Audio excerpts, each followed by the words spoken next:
मेथी बधुआ आंवला जो खावे मन लाए, भूख बढ़े कब्जी मिटे खून साफ हो जाए। एक बहुत पुरानी कहावत है, उसमें कहते हैं कि मेथी बधुआ और आंवला को बहुत अच्छे से अगर हम खाते हैं तो भूख भी बढ़ती है, कब्ज भी मिटती है और साथ में खून भी साफ हो जाता है। कल का जो अपना ऋतुओं वाला प्रकरण था, मैंने कहा था कि मेरे पास एक बहुत पुराना संकलन रखा है, जब मैंने ब्रह्मचर्य अवस्था में ये संकलन इकट्ठा किया था, वो आपके बीच में रखूँगा। तो उसमें और मैं ऐड करता गया था, तो उसी उसमें जो मैं आपको बता ही दिया था, महा के अनुकूल चेते गुड़ वैसाखे तेल जेठे राई। जेठ में क्या था? राई है, मतलब राई। अब राई कुछ लोग मानते हैं लेना चाहिए और कुछ लोग मानते हैं नहीं लेना। जेठे जैसे वहाँ पर शयन था, जेठे मैंने आपको शयन बताया था, तो इसका एक मत मिलता है शयन के साथ राई। राई मतलब समझते आप क्या होता है? सरसों। तो उस राई को लेना अच्छा माना गया है, ये मतांतर है। अब जेठ राई का उल्लेख मिलता है, मतलब जेठ मास में बड़ी विडंबना है। मैंने सोचा कि जेठ मास में गर्मी में राई दे रहे हैं, तो वो गर्मी को शांत करती है। आपको बताएं, हम जब कुंडलपुर की पहली गर्मी में थे, तब वहां पर प्रणम्य सागर जी, मुझे चौथा अंतराय पांचवा अंतराय था, तो प्रणम्य सागर जी आए और वास्तविकता में मुझे बहुत तकलीफ हो रही थी। उन्होंने बुलवाया सरसों का तेल, तो हम महाराज लोग हंसने लगे, अरे क्या हो गया इनको? गर्मी में तपा चल रहा है, तपा में सरसों का तेल मंगा रहे हैं, क्या हो गया इनका? कुछ वो है क्या? तो फिर एक महाराज जी बोले, लगता है महाराज जी गर्मी बढ़ गई है। बोले मुझे गर्मी नहीं बढ़ी। प्रणम साहब जी ने बोला, बोले देखना। उन्हें तेल मंगाया, 4 ढक्कन तेल डाला और हमारे कमंडल से पानी लिया और उसको फेंटा उन्होंने। मैं बिल्कुल मेरे सामने सब चल रहा था, वो खाए उसको फेंटा, और फेंटने के बाद सरसों का तेल लिया और बोले अब इसकी मालिश करो। फेंटने का उसका कलर एकदम अलग बन गया और उससे मेरी मालिश करी पूरे शरीर में।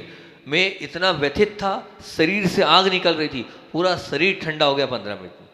अब बताओ, पूरा शरीर ऐसा लग रहा था आग निकल रही हो, ऐसा मेरे मतलब गर्माहट भी होती। और चौथा पांचवा अंतराय था मेरा, लेकिन उसकी मालिश करी, उस तेल को जो मथा हुआ तेल था उससे मालिश करी, एकदम रिलीफ।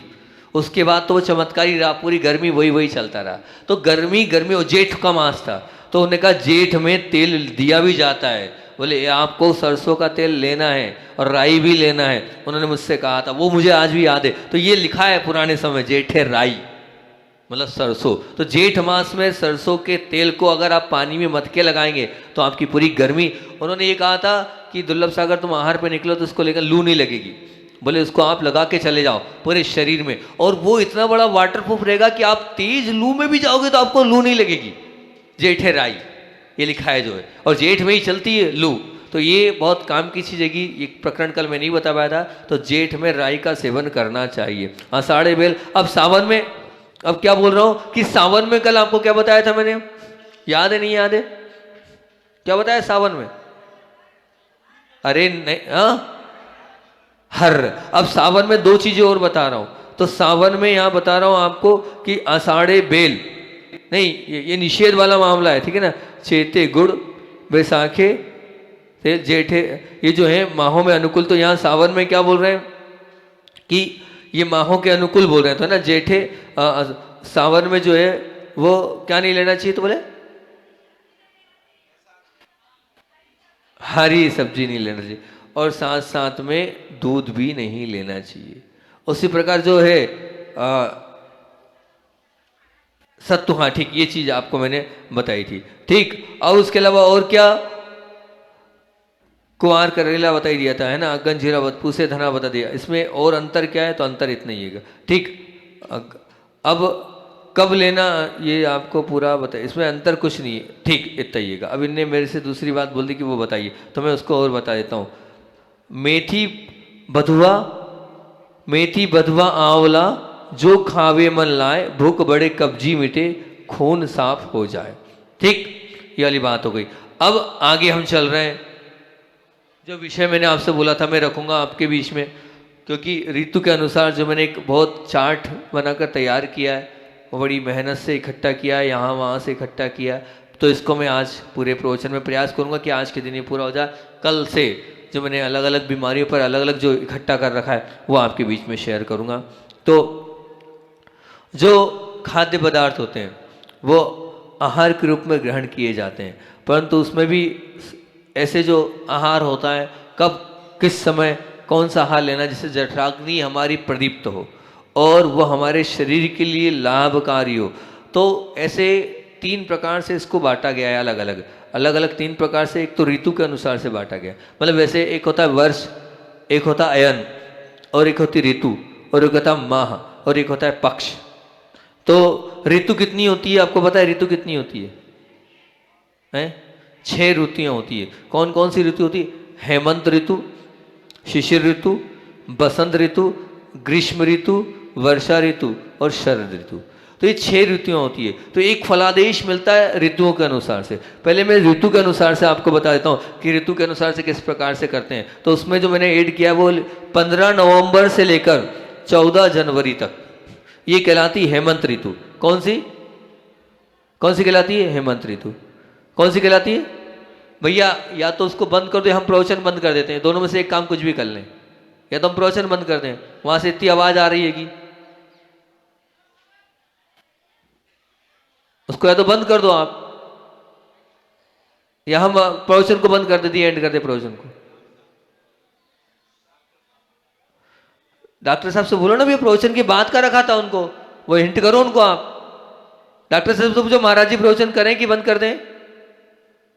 पूछ लो डॉक्टर साहब से, प्रवचन रहने दे क्या? डॉक्टर साहब से पूछ लो। तो वहां से आवाज कितनी आ रही है, हम डिस्टर्ब हो रहे हैं। ऐसा मत करो भैया यार, मर्यादा और अनुशासन तो रखो इतना कम से कम आप, ये तो गलत है।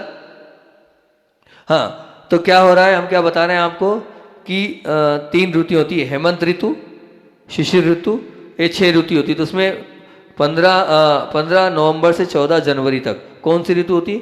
हेमंत ऋतु होती है। ठीक, अब इस हेमंत ऋतु में क्या होता है, ठंडक इस ऋतु में बढ़ जाने से कब बढ़ जाता है ऐसा कहा जाता है। और हेमंत ऋतु में जब कब बढ़ जाता है तो कहते हैं कि हेमंत ऋतु में खट्टा, लिखते जाना आप इस चीज को, बहुत काम की चीज आपके बीच में शेयर कर रहा हूं। खट्टा, नमकीन, वसा से युक्त चटनी, ठीक है ना, और अचार, दूध या दूध से बने पदार्थ लेना चाहिए। ये मैं आपको बता रहा हूं, इन 3 माह, ये जो पूरे 15 नवंबर से 14 जनवरी क्या लेना चाहिए?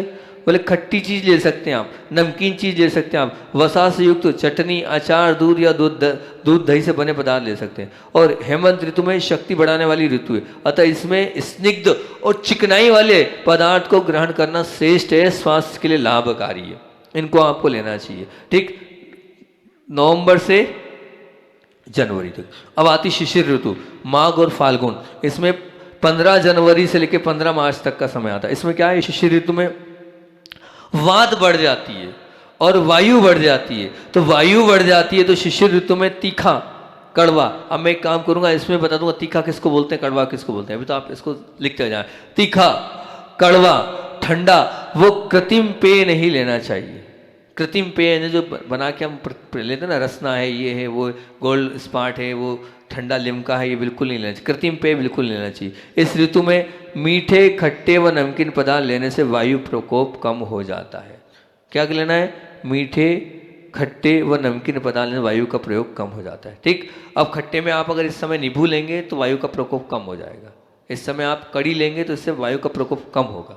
ठीक, अब उसके बाद आती बसंत ऋतु, इसमें चैत्र और वैशाख, 15 मार्च से लेकर 15 मई तक का समय रहता है। इस समय, इस ऋतु में संचित होता है कफ, तो अनेक रोगों को उत्पन्न करता है और इसका उपचार कुंजर क्रिया के द्वारा करते हैं, ऐसा बताते हैं आयुर्वेद में। तो साथ ही इसमें खट्टे, तेल युक्त वो मीठे पदार्थ के सेवन बिल्कुल नहीं करना। अब उल्टा, यहां पर खट्टा नहीं खाना, या तेल वाली चीज बिल्कुल नहीं खाना, या मीठे पदार्थ नहीं खाना। अगर यहाँ कर लिया तो मामला पूरा बिगड़ जाएगा। अतः यहाँ बिल्कुल भी सेवन नहीं करना है। तो बसंत ऋतु में कैसे खाना है? हल्का व गर्म, वो कड़वे और चटपटे पदार्थ खाना। मैं बता दूंगा कड़वे कौन से भी हाल अलग से, कड़वे और चटपटे और हल्के पदार्थ आपको लेना है। फिर आती बात ही ग्रीष्म ऋतु की। तो ग्रीष्म ऋतु में जेठ मास और आषाढ़ मास आता है, 15 मई से 15 जुलाई। इस ऋतु में पित्त की अधिकता हो जाती है। अब पित्त की अधिकता हो जाती है तो ग्रीष्म ऋतु में नमकीन, खट्टे व गर्म भोजन का सेवन नहीं करना। क्या बोल दिया? इस ऋतु में इस नमकीन, खट्टे व गर्म भोजन का सेवन बिल्कुल भी आपको नहीं करना है। फिर स्वादिष्ट ठंडे चटपटे कशीले तेल युक्त और मीठे आहार को लेना चाहिए। ठीक, अब आती है वर्षा ऋतु, जिसमें श्रावण और भाद्रपद 15 जुलाई से लेकर 15 सितंबर तक का मामला होता है। इस ऋतु में वात की अधिकता रहती है। ध्यान रखना, वर्षा ऋतु में वात बहुत बढ़ता है, वात की व्याधि रहती है, पाचन क्रिया मंद हो जाती है। तो गर्मी बढ़ाने वाले सुपाच्य पदार्थ लेवें, जिससे क्या रहे, गर्मी हमारे शरीर में बनी रहे। और हरी पत्तेदार सब्जियों का सेवन बिल्कुल नहीं करना। मैं नहीं कह रहा हूं, ये आयुर्वेद में लिखा है, हमारे ग्रंथ के अनुसार से नहीं कि ये आयुर्वेद में कहा है कि हरी सब्जियों का वर्षा ऋतु में कभी प्रयोग मत करना, है ना, नहीं तो वो आपको बीमारियों का कारण होगा। और इस वर्षा ऋतु में भोजन में सोठ व सुखाई हुई सब्जी का उपयोग आप कर सकते हो। सोठ चतुर्मास में जितनी लोगे उतना अच्छा। आप अपनी सब्जियों में, और मैं तो कह रहा हूं कि आप अपनी रोटी में भी नमक के लिए नमक डालते ना, थोड़ा सा सौंठ डालते हैं। आटा जब करते हैं उसमें, और हर एक सब्जी में अलग से वो करें। मुझे तो एक वैद्य आए थे बहुत बड़े, डोंगरगढ़ की बात है, आचार्य जी को दिखाया और मैं अपने उनसे अनुभव लेता ही था। तो उन्होंने एक निवेदन किया, बोले जैसे नमक लगाते हैं ना जीरावन, जैसे बोले आप साधुओं को सोट दिया करें, हल्की हल्की सोट बुरक के दिया करें। मैंने कहा इससे क्या होगा? बोले जो आप सोट देंगे, इससे सोट के अंदर इतनी ताकत है कि वात नाशक होती। चतुर्मास में तो बोले देना ही देना, बोले वात व्याधि को नाश कर देगा वो, और शरीर के अंदर जहाँ जहाँ भी ठंडक बैठी हो उस ठंडक को खत्म कर देगा वो, और जहाँ दर्द होंगे उस दर्द को सोट निकाले। मैंने गर्मी नहीं बढ़ जाएगी? बोले नहीं बढ़ेगी, आप बहुत कम मात्रा में, बहुत कम मात्रा में दें, सच में बहुत अच्छा रहेगा। तो मैंने उसका प्रयोग किया, वास्तविकता में बहुत अच्छा है। जो भोजन है वो बोले इससे भूख भी बढ़ेगी, उसको लेने से आपकी जठराग्नि प्रदीप्त होगी, भूख बढ़ेगी। बस मात्रा का ध्यान रखना, मतलब पूरे आहार में 1 चम्मच से ज़्यादा नहीं लेना। पर लेना कैसे? 1 चम्मच एक साथ मत लेना, 1 चम्मच एक साथ मत लेना। फिर बोले बस चुटकी चुटकी चुटकी चुटकी पूरे अन्न में ऐसे जाना चाहिए। 1 चम्मच लेना है पर अलग अलग से लेना है। और फिर आप बोले आप देखना आपका, बोले सब खून भी साफ हो जाएगा, आपको भूख भी बढ़ने लग जाएगी, और आपको अपने आप में खुद भी लगेगा कि हाँ बहुत प्रशंसा लग रही। और मैंने प्रयोग किया है इसका, 1 चम्मच ही लेना है, लेकिन इस प्रकार से लेना है, क्योंकि नमक जैसे हर ग्रास पे लेना है, सब्जी से हर चुटकी लेना है। आप प्रयोग करके देखना है, चमत्कारी अतिशयकारी प्रयोग है ये। जिनको वायु बढ़ती है, जिनको भूख नहीं लगती है, जिनको सर्दी बनी रहती है, इसका प्रयोग करना निश्चित। आचार्य श्री जी ने एक बार हमें एक महाराज जी का स्वास्थ्य खराब था, तो उन्होंने कहा था लौकी देना है। तो वैद्य जी ने कहा नहीं, ये लौकी जो है इनके लिए सर्दी में और बढ़ाएगी। तो फिर आचार्य श्री ने कहा कुछ नहीं, सोंठ में कर दो उसको। और हमने सोंठ डलवा के लौकी बनवाई थी, वास्तविकता में वो लाभकारी हुई थी। वही लौकी थी, वो ठंडक कर सकती थी, लेकिन सोंठ डलवा दी। तो इस प्रकार सोंठ का आपको बहुत अच्छे से प्रयोग करना है यहाँ पर, ठीक है ना। तो ये सोंठ लेना अधिक और गर्म। और क्या वर्षा ऋतु में और एक और यहाँ बात मिलती है कि सोंठ व सुखाई हुई सब्जियों का तो उपयोग करना ही, साथ में अगर वर्षा अधिक हो तो ऐसा यहाँ लिखा गया है गरम गरम पकौड़ी क्या बोलते हैं आप उसको, भजिए अवश्य लेना चाहिए। गरम गरम भजी आप लेंगे और स्वास्थ्य के लिए लाभ, स्वाद के लिए नहीं, स्वास्थ्य के लिए लाभकारी हो। मैंने देखा है कि जब पानी जब गिरता है तो घर में पकौड़े बनते हैं, तो कोई ना कोई होगा घर में, देखा मैंने कि उस वक्त तो बोलते हैं आज तो पकौड़ी बनाओ, मतलब भजिए बनाओ, और मिर्ची के भजिए, गिलकी के भजिए, अलग अलग भजिए, तो खाना चाहिए। ये आयुर्वेद भी बोल रहा है, जब पानी ज़्यादा गिरता उस समय वो अंदर हमारे शरीर में पानी बढ़ जाता है, पानी बढ़ जाएगा तो फिर और बीमारी होगी, तो वो पानी सोख लेता है वो भजिया। यहाँ तक कि संग में किसी को सर्दी हो जाती थी तो बोले एक काम करो भजिए चला दो, सर्दी को सोख लेगा वो। ये तरीके बोले भजिए चला दो इनको, बेसन के भजिए चला दो तो वो पूरी सर्दी पचा जाएगी, वो कब पूरा पचा जाएगा। तो ये सब कुछ चीज़ें हैं, इनको आप गोली के चक्कर में क्यों पड़ रहे हो? अपने आहार को औषधि बनाओ ना। वो गोली तो न जाने 4 साइड इफेक्ट करेगी, लेकिन वो आपने पकौड़ी क्या बोलते हैं, भजिया जो भी बोलते हैं वो ले लिया, हाँ वो ले लोगे तो बहुत अच्छी बात रहेगी। तो यहाँ पर ये कहना है कि 90% दर्द वात के कारण होते हैं, और गर्म और चिकनाई से वात शमन होता है। तो आप यहाँ पर जो है गर्म चीज़ें, ठंडा मत खाना चतुर्मास में ठंडा मत खाना। ठंडी चीज़ खाओगे वात बढ़ेगी, ठंडी चीज़ खाओगे वात, तो गर्म खाना। और चिकनाई जितनी खाओगे उतना वात समान होगा। तो आपको चतुर्मास में चिकनाई युक्त खाना चाहिए, वर्षा ऋतु में चिकनाई युक्त खाना चाहिए, और गर्म जो है वो खाना चाहिए, इससे वात शमन होता है। फिर आती बात शरद ऋतु की। शरद ऋतु अश्विन और कार्तिक मास कहलाता है। 15 सितंबर से लेकर 15 नवंबर तक ये कहलाता है। इस ऋतु में पित्त की अधिकता रहती है। इस समय पित्त इतना इतना ज़्यादा बढ़ जाता है, आप मानेंगे महाराज सितंबर, हाँ भैया सितंबर अक्टूबर और नवंबर अभी पित्त बढ़ता है, और अभी कोई बीमारी घर कर गई तो जिंदगी भर करती। पित्त को संभालना है, क्योंकि इसी समय जो होता है वो होता है कौन सा मास, कौन सा मास होता है पता है सबसे खतरनाक है? हैं? कौन सा महीना होता है उस समय हाँ कौन ने बताया? कुंवार का महीना, ये बड़ा खतरनाक होता है। कुंवार का महीना संभालिए, ठीक है। कुंवार में अगर आप बीमार हुए तो फिर सुधरना मुश्किल खेल रहता है। कुंवार को संभाल के रखो, वहाँ कुंवार को जतन जतन से काटो। तो वे कुंवार का मास रहता है 15 सितंबर से नवंबर के बीच में। तो इस ऋतु में पित्त रहित आहार करना है। तो पित्त रहित आहार मतलब मीठे हल्के और ठंडे भोजन करना चाहिए, ठीक है ना। इस समय क्या करना चाहिए? मीठा हल्का भोजन और ठंडे भोजन का सेवन करें। कड़वे पेय घी वसा तेल का बिल्कुल बचें, ना कड़वा पेय पीना है। इस समय घी से भी बचना है। इस समय वसा वाले और तेल वो का प्रयोग बिल्कुल ना करें। ये एक बार मैंने ऋतु से बता दिया। अब मैं और डिटेल कर रहा हूं इसकी, इसको बहुत ध्यान से सुनना, लिख लेना। जितनी माताएं बहनें सुन रही हैं उन सब माताओं बहनों से बोल रहा हूं, इसको आप कॉपी पेन से लिखकर ऐसे ही भोजन बनाना। आपके घर में किसी वैद्य की आवश्यकता नहीं पड़ेगी, आपके घर में किसी डॉक्टर की आवश्यकता नहीं पड़ेगी, आपको कोई मेडिकल वाले के हाथ जोड़ने की जरूरत नहीं पड़ेगी। अगर जो मैं बात बोल रहा हूं, जो मैंने ये पूरा इकट्ठा किया है चार्ट, वो आपके बीच में रखते जा रहा हूं, उस चार्ट को आपको बहुत अच्छे से करना है। एक एक बात बता रहा हूं आपको, अब बता रहा हूं आपको, सब अलग अलग क्लियर करके बता रहा हूं। अनाज, सब्जी, फल, मसाले कब कौन से खाना है, कौन से कम खाना है, कौन से नहीं खाना है, पूरा डिटेल करके आपको बता रहा हूं। आप इसको बस लिखते जाएं और फॉलो अप करते। देखो ये पुरुष वर्ग से ज्यादा माताओं बहनों का काम है, क्योंकि घर में भोजन माताएं बहनें बनाती। तो ये दादी लोग इसको बहुत ध्यान से, मैं क्या खाना है, मोक्ष मार्ग पे चलना है, इन चीजों को ध्यान रखो, इन चीजों को ध्यान रखो। ये चीज अगर ध्यान रखोगे तो आप निश्चित मान, जितनी बीमारी होती कैसे होती? खाने पीने से। खाने पीने की जहां अनबैलेंसिंग हुई बीमारी हो जाएगी। हम ध्यान रख लें कि क्या आयुर्वेद में आया है और क्या खाना चाहिए और क्या नहीं खाना चाहिए। आप इतनी सी बात ध्यान रख लोगे, बात व्यवस्थित। आप स्वयं अपने पैर पर कुल्हाड़ी मार रहे हो, स्वयं तो गलती कर रहे हो, तो फिर स्वयं गलती कर रहे हो, भुगत रहे हो। और उसका कारण क्या है? अज्ञानता। हमारी अज्ञानता। ऐसा नहीं है, मैं कहता हूं 80% लोग जिह्वाइंद्रिय के लोलुप ही नहीं है। अगर उनको बता दिया जाए ना तो निश्चित रूप से मान के चलना वो गलती करेंगे ही नहीं, 100% नहीं करेंगे वो गलती।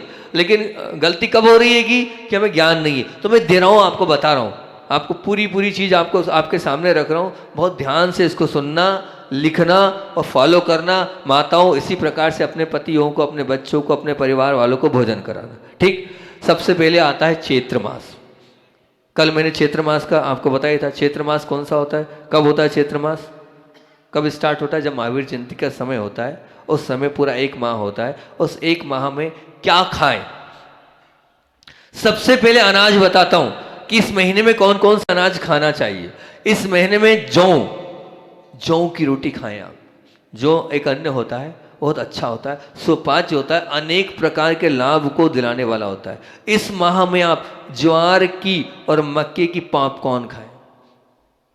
ज्वार और मक्का होता है ना, उसकी पॉपकॉर्न खाएं, बहुत सुंदर रहेगी। किस माह में? चैत्र मास में, ठीक। फिर उसके बाद चना, मूंग और तुअर, जिनको तुअर सूट होती है, उस इसमें आपको चना अच्छे से लेना है, ठीक है ना। मूंग लेना है और तुअर लेना है, ठीक। और फिर उसके बाद क्या? मोठ, मसूर और सेम। ये मोठ भी इस माह में ले सकते हैं, मसूर भी ले सकते हैं और सेम भी इस माह में ले सकते हैं, ठीक। ये हो गया अनाज। इस माह में सब्जी कौन सी खाएं? इस माह में सब्जी कौन सी खाएं? तो इस माह में आप अगर सहजन की फली, इसको क्या बोलते हैं आप? सहजन भी बोलते हैं और कुछ बोलते हैं मुनगा। जितनी सब्जी खा सकते हैं खा लें। ये सहजन की फली, इसमें आपको इसका आपको क्या बोलते हैं उसको, वो बनता है ना, जूस टाइप से बनता है, उसको क्या बोलते हैं आप? सूप। Very good. आप सूप इसको बहुत अच्छे से ले सकते हैं। सहजन की फली, ग्वार फली इस समय आप खा सकते हैं। लौकी लेना ही है। ककड़ी चतुर्मास में 3 काल में मत लेना, लेकिन ककड़ी इस समय छोड़ना मत। पानी की पूरी कमी दूर कर देता है, अंदर की पूरी गर्मी शांत कर देता है। इस माह में ककड़ी लेना है आपको। इस माह में करेला भी आप ले सकते हैं। आप कद्दू भी बहुत अच्छे से ले सकते हैं। कुदरू बोलते हैं उसको, टिंडोली, कुदरू कुदरू भी बोलते हैं, आप वो भी टिंडोली भी ले सकते हैं। और जो, हालांकि ये मेरा मैटर नहीं, मुझे बोलना भी नहीं चाहिए, लेकिन फिर भी बोल रहा हूँ कि भिंडी आया है, साधु को नहीं खिलाना। हाँ खैर बहुत सारे महाराज खाते भी, सेम एक सेम होती वो। और सलाद इस माह में लेना चाहिए आप लोगों के लिए। मेरे हिसाब से तो जो प्रति लोग हैं उनको सलाद लेना ही नहीं चाहिए, ठीक। लेकिन अभी हाल मेरे साथ सब लोग बैठे हैं और मेरा वक्तव्य सब लोगों के हिसाब से हो रहा है, तो उस हिसाब से मैं बोल रहा हूँ। और कहा गया पालक भी लेना चाहिए, ठीक। ये हो गया सब्जी। फल, चैत्र मास में एक महीना कौन से फल लेना चाहिए? अमृत छोड़ना मत। इस माह में जितनी बीही ले सकते हो ले लेना। जाम इसको बोलते हैं आप, है ना, अमृत। अमृत के बाद आम, मौसमी फल है, लेना है। बेल लेना है, संतरा लेना है, मौसम्बी, सफेद अनार, अंगूर, सेब, आंवला और नारियल, ये आपको लेना ही लेना है। ये हो गए फल में। मसाले कौन कौन से लेना है, बिल्कुल एकदम डिटेल्स में आपको खोल खोल के पूरा बता रहा हूं कि मसाले कौन से लेना है। तो बोल रहे हैं मसालों में कौन कौन से लेना है? तो बोले मसालों में क्या? बोले मसालों में काली मिर्च, हल्दी, सूखा धनिया, हरा धनिया, मीठा नीम, अजवाइन, जीरा, मेथी, सौंफ, लाल मिर्च, हरी मिर्च, राई, पुदीना, सोंठ, इलायची और पतली दालचीनी, ये आपको मसालों में लेना है। और अन्य क्या क्या लेना है? तो अन्य क्या लेना है? तो अन्य में बता देता हूं। नींबू लें आप, दूध, छाछ, ठंडाई, छेना, गन्ने की खांड, है ना, या देशी शक्कर, देशी मिश्री, खजूर, ठीक है ना, भीगे मेवे, बादाम, चिरौंजी, मनुक्का आदि, दूध, हल्दी, घी, आप इसको भी ले सकते हैं। दूध हल्दी घी का तात्पर्य समझ रहे हैं आप? हल्दी वाला दूध और साथ में घी भी आप उसको ले सकते हैं, बहुत अच्छा आपके लिए वो रहेगा। अब यहाँ पर आपको बताएं कम खाएं। अब क्या कम खाएं वो ध्यान रखना, और क्या ना खाएं अब वो समझिए। तो क्या था, खाना ही खाना। अब कम क्या खाना है और ना क्या नहीं खाना है, उस पर ज़्यादा ध्यान दें आप। तो कम क्या खाएं? पुराना गेहूँ कम खाएं, बाजरा, मक्का, टमाटर, पपीता, है ना, केला, हींग, लौंग, जायफल, है ना, पुरानी इमली, मीठी लस्सी, दही, तिल, मूंगफली, अलसी का तेल, तिल का तेल, नारियल का तेल, सरसों का तेल, मूंगफली का तेल, भीगे मेवे अर्थात काजू, पिस्ता, अखरोट, ये कम खाएं। और क्या ना खाएं, अब बहुत महत्वपूर्ण बात है। इस माह में क्या ना खाएं ये आप समझना। नया गेहूं बिल्कुल नहीं लेना, बिल्कुल नहीं लेना नया गेहूं। उड़द बिल्कुल नहीं, राजमा एकदम नहीं, कुल्थी की दाल बिल्कुल मत लेना, वैसे बहुत लाभकारी पर इस माह में नहीं लेना। मटर एकदम छोड़ देना। फूल गोभी, पत्ता गोभी, मेथी, बैंगन, सरसों की साग और क्या, आम, नई इमली, काजू, पिस्ता, खजूर, इन वस्तु को ना खाएं, बिल्कुल ना खाएं। ये बात कौन से माह की हो गई?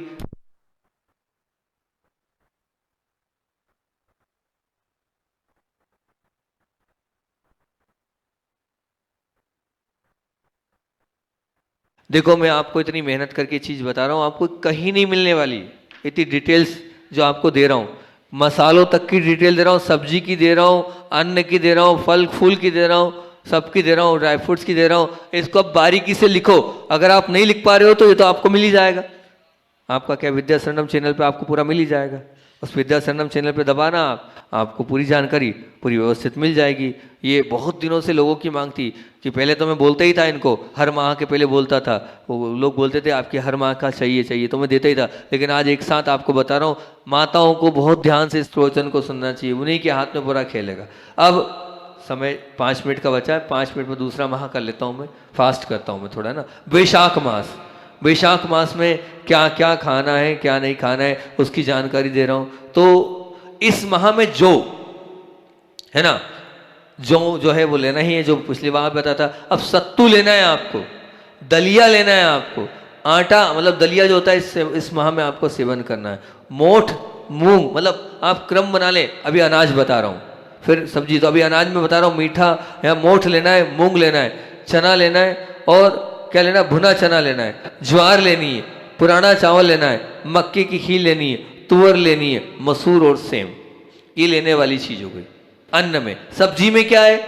तो बोले सब्जी में लौकी लेना है, पैठा लेना है, कद्दू लेना है, ककड़ी लेना है, खीरा लेना है, तुरई, गिलखी, करेला, कुदरू, भिंडी, ग्वारफली और सहजन की फली, ये सब्जी में हो गई।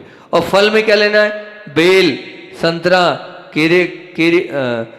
केरी का पना, बहुत अच्छा पना होता है ना, केरी का बनता है घरों में, वो लेना है।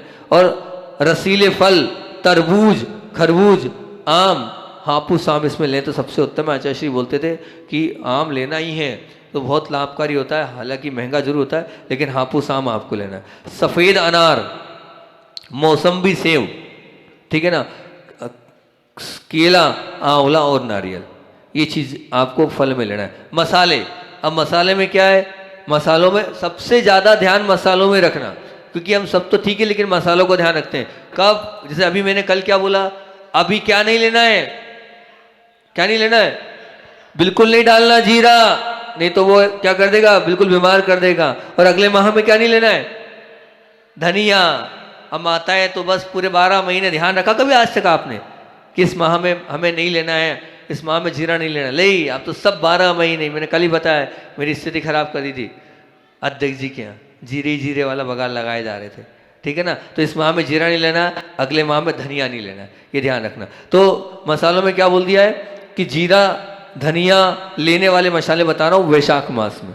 जीरा, धनिया, हरी मिर्च, हल्दी, पुदीना, मीठा नीम, इलायची, पतली दालचीनी। अन्न में क्या लेना है? तो अन्न में देशी गाय का दूध आप लीजिए, घी बहुत अच्छे से लीजिए, छाछ, गन्ना, देशी मिश्री, पुराना गुड़, खट्टा सेंधा नमक, नींबू, नारियल पानी, मनुक्का, खजूर, भीगे मेवे, बादाम, अखरोट, चिरौंजी और किशमिश, ये हैं लेना। अब क्या कम खाएं और क्या ना खाएं? पहले कम खाएं, पहले कम खाने पर अपन चर्चा कर लेते हैं। तो बोलते हैं इस माह में, वैशाख मास में, पुराना गेहूं कम खाएं, टमाटर कम, आम, लंगड़ा और दशहरी कम खाएं। देखो यहाँ क्लियर कर दिया आपको मैंने, कौन सा खाना है? हापुस खाना है। और कौन सा कम खाना है? तो बोल दिया है लंगड़ा और दशहरी कम खाना है। नहीं तो आप बोलोगे महाराज जी पहले तो बोला खाना है और यहाँ बोला कम खाना है, तो वो ये दो कि भैया अपने पास नहीं क्षमता तो कम खाना है इन दो आमों को, लंगड़ा और दशहरी पूरी। फिर उसके बाद क्या? पपीता कम खाएं, सौंफ कम खाएं, राई कम खाएं, मेथी कम खाएं, अजवाइन, काली मिर्च, सज्जी खार, तिल, लस्सी, श्रीखंड। अब देखो सबसे ज्यादा लस्सी और सबसे ज्यादा श्रीखंड वैशाख में चलता है, लेकिन उल्टा मामला है यहाँ आयुर्वेद में, यहाँ कम खाएं बोल रहे हैं लस्सी और श्रीखंड के लिए। और ना खाएं, अब इसको तो बहुत ध्यान से लिख लेना भैया, ये जरूरी है। इसको तो माताओं को बिल्कुल घुट घुट के क्या नहीं खाना है। वैशाख ना खाएं, अब ये कम खाए थे, अब बिल्कुल ना खाएं की बात कर रहा हूँ। क्या नहीं खाना है बहुत ध्यान से, है ना। बाजरा, उड़द, कुल्थी, पपीता, लाल मिर्च, हींग, सौंठ, लौंग, जायफल, नई इमली, अलसी, मूंगफली, दही, पनीर, सफ़ेद शक्कर, फ्रीज का ठंडा दूध, चाय, कॉफ़ी, नया गुड़, अचार, सभी खमीर वाली चीज़ें, काजू, पिस्ता, आयोडीन युक्त, ये कुछ भी नहीं खाएं। इतने रखते हैं। मैंने 28-29 मिनट का बोला था, मेरा समय पूरा हो गया है कि बोधि समाधि परिणाम शुद्धि शात्मोपलब्धि शिष्यों के चिंतामणि चिंतित वजन तम बंद मानस।